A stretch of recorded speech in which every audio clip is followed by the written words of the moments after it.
Once unwanted, now irresistible, the millionaire disabled alien girl awakens lust. The overlooked gem, the perpetual twilight of Nexus Prime's market district, cast long shadows between the mismatched stalls and shops.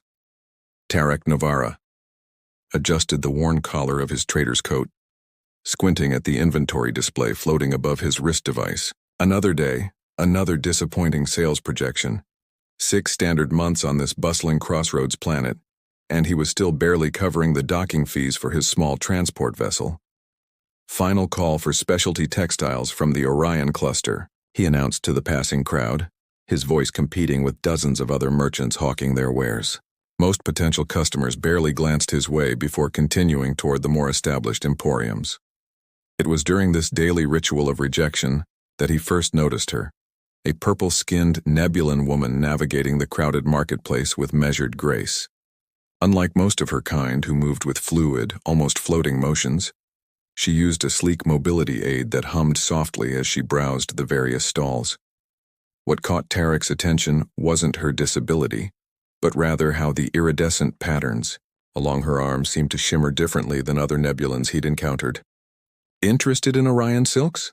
They adjust to body temperature," he offered reflexively when she paused near his modest display. The woman's violet eyes met his briefly. "Perhaps another time," she replied with an accent that seemed unusually refined for the middle market section. Before Tarek could respond, a commotion from a nearby luxury goods merchant drew the attention of everyone in the vicinity. "Lady Marana, what an honor to welcome you to our humble establishment." The owner practically bowed before a flamboyantly dressed Nebulan surrounded by security drones. Tarek watched as the purple-skinned woman near his stall quietly slipped away, while all eyes focused on the spectacle. "Locals call her Lyria," said Jenks, the Martian spice vendor from the neighboring stall. "Comes through about once a week. Never buys much." Tarek shrugged.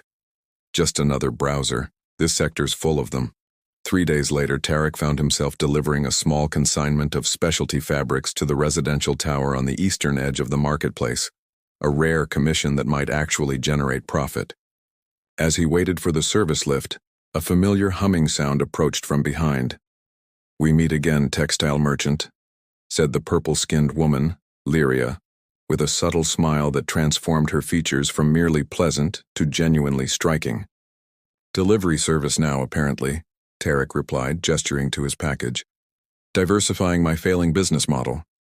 Something in her expression shifted. Curiosity, perhaps. Adaptability is valuable in the cosmos, more so than initial success. The lift arrived and they ascended together in silence. Tarek found himself studying her profile from the corner of his eye, the delicate contours of her face, the way the ambient light caught the subtle patterns on her skin. "Floor 37. She said as the lift slowed, interrupting his observation. "That's my delivery floor, too," Tarek replied with surprise. Lyria's smile returned, more enigmatic this time. "Is it? How convenient." As they exited together, Tarek couldn't shake the feeling that there was something about this woman that defied his usual quick assessments of people. She wasn't just a disabled Nebulan of modest means. There was a quiet confidence in her movements, a perceptiveness in her gaze that suggested depths he couldn't fathom. "Your business difficulties," she said suddenly as they reached a junction in the corridor. "Perhaps they're not a failure but a prelude." Before Tarek could ask what she meant, a communication alert chimed from his wrist device. His client was impatiently waiting.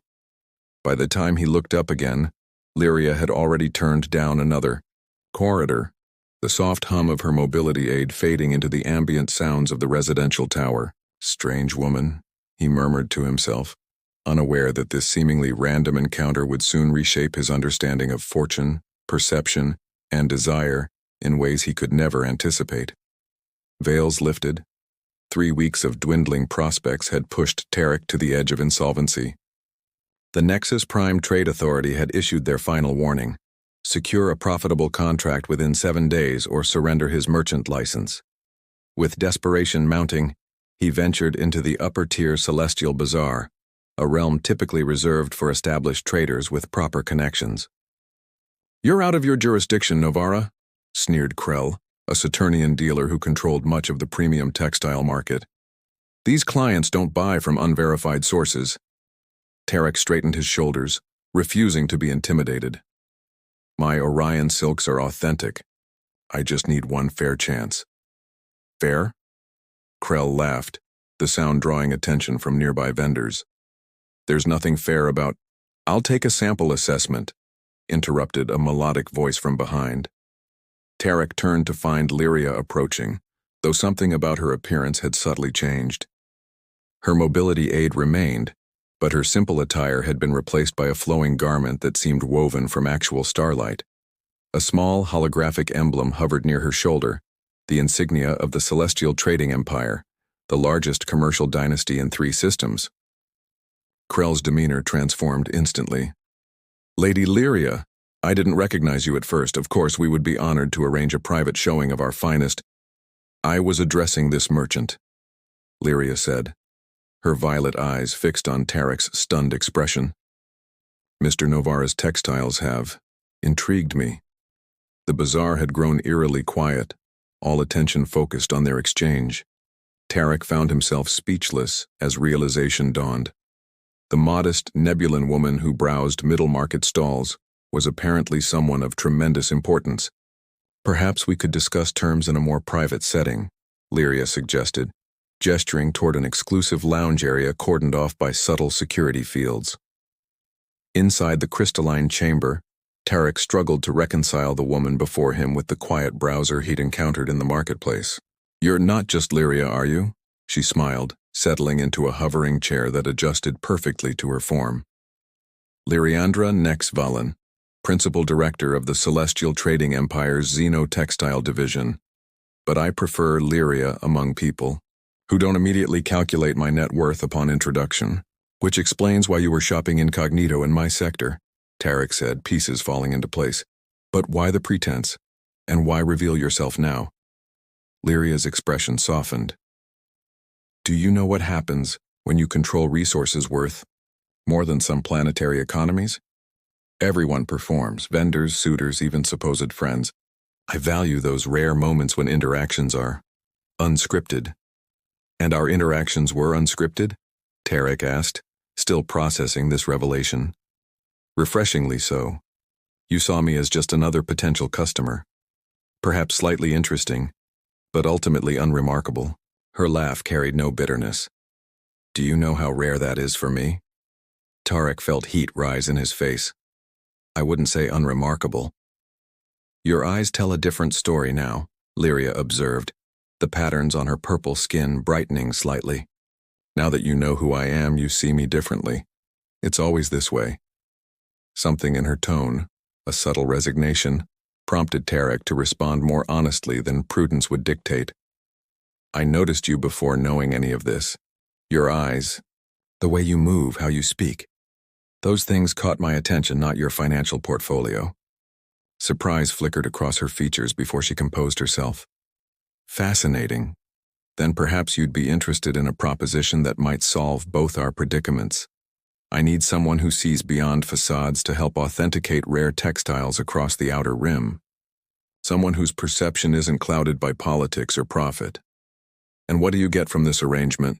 Tarek asked, suddenly wary of charity disguised as business. Lyria's smile returned, more genuine than before. The rare pleasure of working with someone who didn't recognize my name before my face. 7 standard days on my private vessel should determine if this arrangement benefits us both. As Tarek left the Celestial Bazaar with an advance payment that could keep his business afloat for months, he couldn't help but wonder if he'd just made a deal with salvation, or stepped into a game whose rules he couldn't begin to comprehend. One thing was certain. He would never look at the purple-skinned woman with the mobility aid the same way again. The dance begins. The Celestial Whisper wasn't merely a private vessel.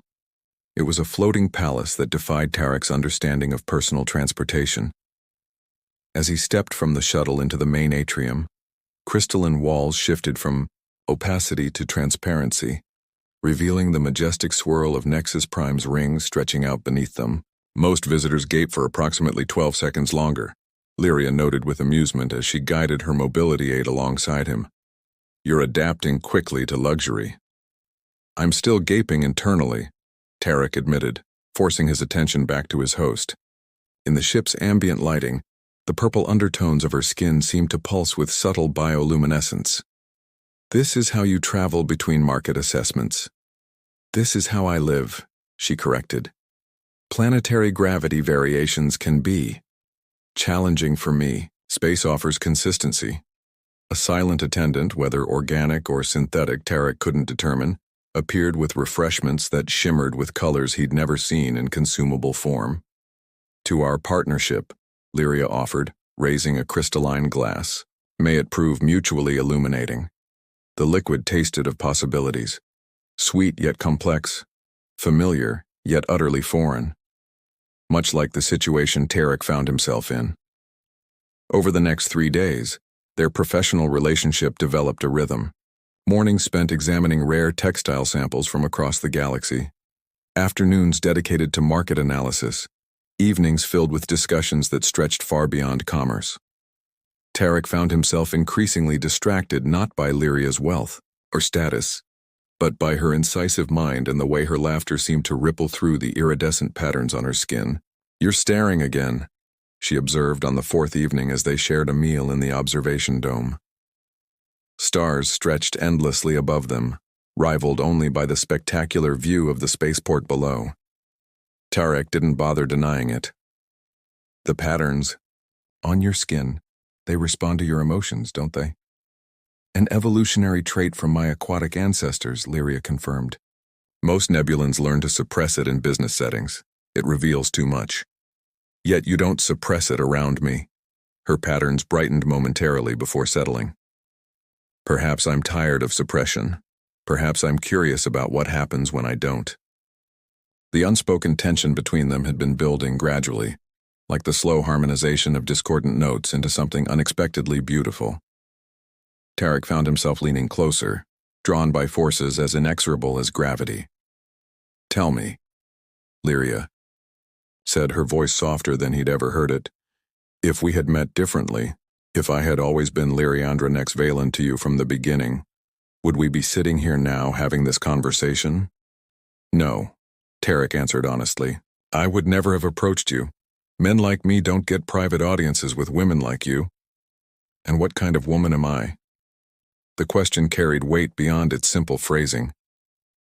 Tarek considered her carefully, the sharp intelligence in her violet eyes, the quiet strength evident in how she navigated both physical limitations and the burden of tremendous influence, the kind who chooses freedom over comfort when given the chance, the kind who values authenticity over convenience. Something shifted in her expression, a vulnerability that her wealth and status usually shielded from view.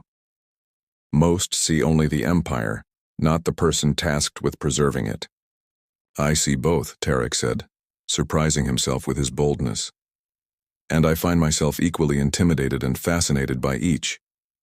The patterns across her purple skin pulsed with increased luminosity, betraying emotions her composed features attempted to conceal. When her hand moved across the table to rest near his, not quite touching but close enough to feel the warmth radiating between them, Tarek understood they had moved beyond any conventional business arrangement. Tomorrow we dock at Asteria. Station, Lyria said, her voice carrying a hint of anticipation. I've arranged a private tour of their legendary textile archives. Few outsiders have ever been granted access. Is that part of our business agreement? Tarek asked, aware of the current shifting between them. Lyria's smile contained mysteries he suddenly wanted desperately to unravel. Let's call it a personal indulgence. After all, even empire directors are entitled to pursue their interests. As the artificial night cycle dimmed the lights throughout the vessel, leaving only the glow of distant stars and the subtle luminescence of Lyria's skin, Tarek realized he had never felt more adrift, or more precisely where he was meant to be in his entire life. Trials of Trust. The textile archives of Asteria Station had lived up to their legendary reputation. Housed in a massive orbital repository, the collection spanned millennia and countless worlds. Tarek had been mesmerized by fabrics that changed color with thought patterns, threads harvested from the event horizons of black holes, and weaving techniques developed by civilizations long extinct. But even these wonders paled compared to the transformation he witnessed in Lyria as she guided him through the exhibits. Here, surrounded by her passion, she seemed to forget her status entirely. The mobility aid became merely incidental as her enthusiasm carried her forward. Purple fingers tracing ancient patterns with reverence. "This section contains my personal contributions," she explained, leading him into a chamber where holographic displays showcased textiles of extraordinary complexity, fabrics I've discovered during expeditions to uncharted systems. "You're an explorer too?" Tarek asked, continually surprised by the layers to her character. Lyria's expression turned wistful. "Before the accident that limited my mobility, I led many expedition teams personally. Now I sponsor others, but..." She gestured toward a particularly intricate weave that seemed to capture the essence of flowing water. "Finding these treasures yourself carries a different satisfaction." As they exited the archives, Tarek's communicator chimed with an urgent alert. His face darkened as he reviewed the message. "Bad news?"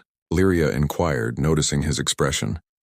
"The Trade Authority has revoked my license anyway," he said, disbelief evident in his voice. "Apparently, Krell filed a formal complaint about irregularities in my sample authentication process. Without certification, I can't legally sell anything, not even with your advance payment." Lyria's skin patterns flashed with what Tarek had come to recognize as indignation. "This is easily remedied. One communication from me and..." "No." The word emerged more forcefully than Tarek had intended. The silence that followed stretched between them like a sudden chasm. "You would reject my assistance out of pride?" Lyria finally asked, her voice carefully neutral. Tarek struggled to articulate feelings he was just beginning to understand himself. "Not pride, self-determination. If you solve this problem with a word, what does that make me? Your charity project? Your pet merchant?" The patterns on Lyria's skin dimmed noticeably. "Is that how you see our arrangement? As charity? How could I see it otherwise?" Tarek gestured around them. "You live in a different universe than I do, Lyria. You reshape reality with a command. I spend months fighting for scraps of opportunity. And you believe this fundamental disparity makes genuine connection impossible between us?" The question carried a weight that transcended their immediate conflict. Tarek looked at her, truly looked at her, and saw not the Empire director or the wealthy benefactor, but the woman whose eyes had captured his attention from their first meeting. "Not impossible," he said more softly. "Just complicated." They returned to the celestial whisper in silence. That evening, for the first time since his arrival, Tarek dined alone. The following morning he found a notification that they would be returning to Nexus Prime within 12 hours. Something essential had shifted between them, and he feared it might be irreparable. As he packed his modest belongings, a soft knock at his chamber door revealed Lyria, her expression somber. "I have a proposition," she said without preamble, "not a solution, an opportunity." She extended a data crystal that projected coordinates when activated. "My ancestral estate on Nebulon Prime. It's been empty for decades since my parents passed. The local textile traditions are dying out because no one has invested in preserving them." "What are you suggesting?" Tarek asked cautiously. "The estate needs a caretaker with expertise in textiles, someone who could revitalize local traditions while establishing independent trade connections." Her violet eyes held his steadily. "It would be your operation entirely. No celestial trading empire involvement, no special treatment, just resources that are going unused and skills that are being wasted." Tarek studied her face, searching for hidden motives. "And what would you gain from this arrangement?" The patterns on Lyria's purple skin brightened slightly as she stepped closer. "The satisfaction of knowing something valuable isn't being lost. And perhaps a reason to visit Nebulon Prime occasionally." The air between them seemed charged with unspoken possibilities. For the first time since discovering her true identity, Tarek allowed himself to reach out, his fingers gently tracing the luminescent patterns on her forearm. The contact sent a visible ripple of light across her skin. "I need time," he said finally. "Time to find my own path, whether that leads to your world or elsewhere." Something like respect mingled with disappointment in her expression. "Time is a luxury I can afford to give," she replied softly. "The coordinates will remain valid regardless of how long it takes you to decide." When the celestial whisper docked at Nexus Prime the next day, Their parting was brief but charged with emotion neither fully expressed. As Tarek stepped off the vessel, Lyria pressed something into his hand, a small square of fabric that shimmered with an impossible depth of color. A reminder, she said simply, that some connections transcend circumstance. Cosmic Harmony 6 standard months passed like a fever dream. Tarek had taken the remnants of his trading inventory and his knowledge from traveling with Lyria to remote outposts beyond the trade authority's jurisdiction. There, in the lawless but opportunity-rich fringes, he slowly rebuilt his business by connecting forgotten artisans with collectors seeking authenticity rather than prestige. Each night he would remove the square of shimmering fabric Lyria had given him, watching how it seemed to respond to his thoughts, brightening when he remembered their conversations under the stars. The data crystal with coordinates to Nebulon Prime remained untouched but never forgotten. On particularly quiet evenings, he would find himself wondering what she was doing, if she still occasionally ventured incognito into marketplaces, seeking genuine interactions amidst the performance of commerce. Several times he began composing messages to her, only to delete them, uncertain whether their brief connection had meant as much to her as it had to him. It was during a trading expedition to the desert moon of Calyx that everything changed. A local artisan recognized the distinctive weave of Tarek's cherished fabric sample. "This is Nebulan soul thread," the old weaver had whispered with reverence. "Created only when the maker infuses their deepest emotions into the weaving process. The color patterns are unique to the individual creator, like a fingerprint of the soul." That night, Tarek finally activated the data crystal, setting course for Nebulon Prime. The journey took nearly 3 weeks, traveling through rarely used hyperlanes to reach the isolated purple-hued world. As his small ship, purchased with legitimate profits from his new enterprise, descended through iridescent clouds, Tarek felt both trepidation and anticipation building within him.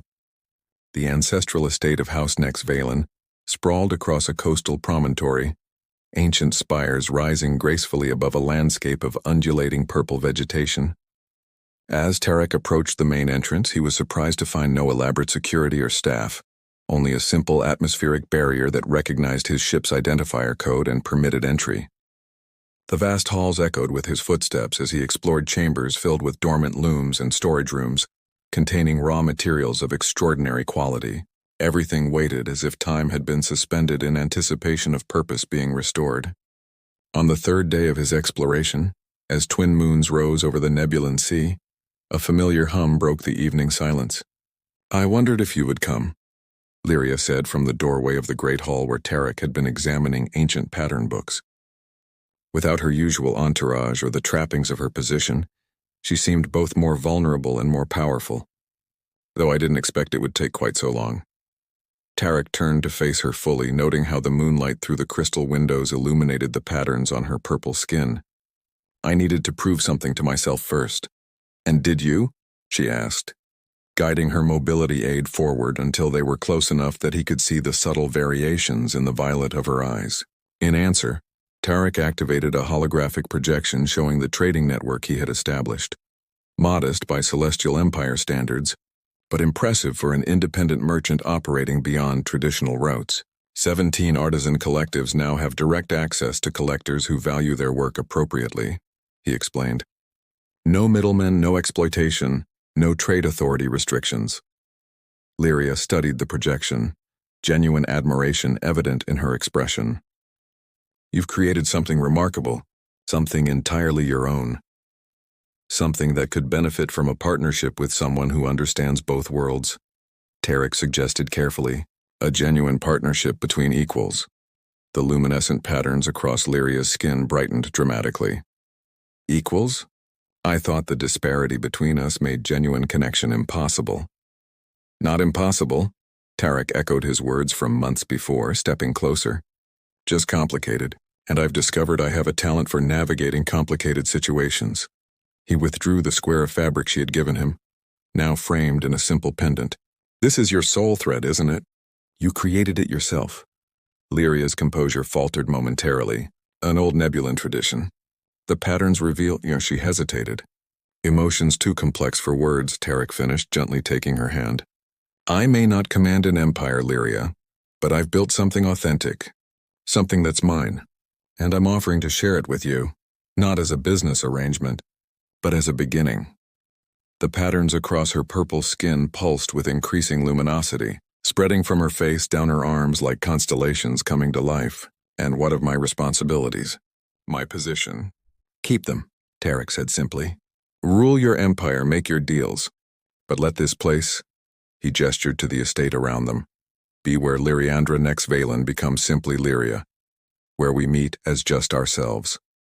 Under the twin moons of Nebulon Prime, with ancient looms waiting to be awakened and new patterns waiting to be discovered, Lyria's mobility aid hummed softly as she closed the final distance between them. When her lips met his, the luminescence of her skin brightened to an intensity that cast their shadows across the great hall, like twin celestial bodies finding their orbit at last. To beginnings, she whispered against his mouth. And to complications worth navigating, he answered, as the cosmos seemed to align around the simple truth that had brought them together. That authentic connection, once found, transcends all barriers of circumstance, status, or even species. As the first light of dawn filtered through the crystal windows, they began planning not an empire or a trading network, but something far more precious and rare in the vast expanse of the universe, a shared future built on genuine recognition of each other's true essence.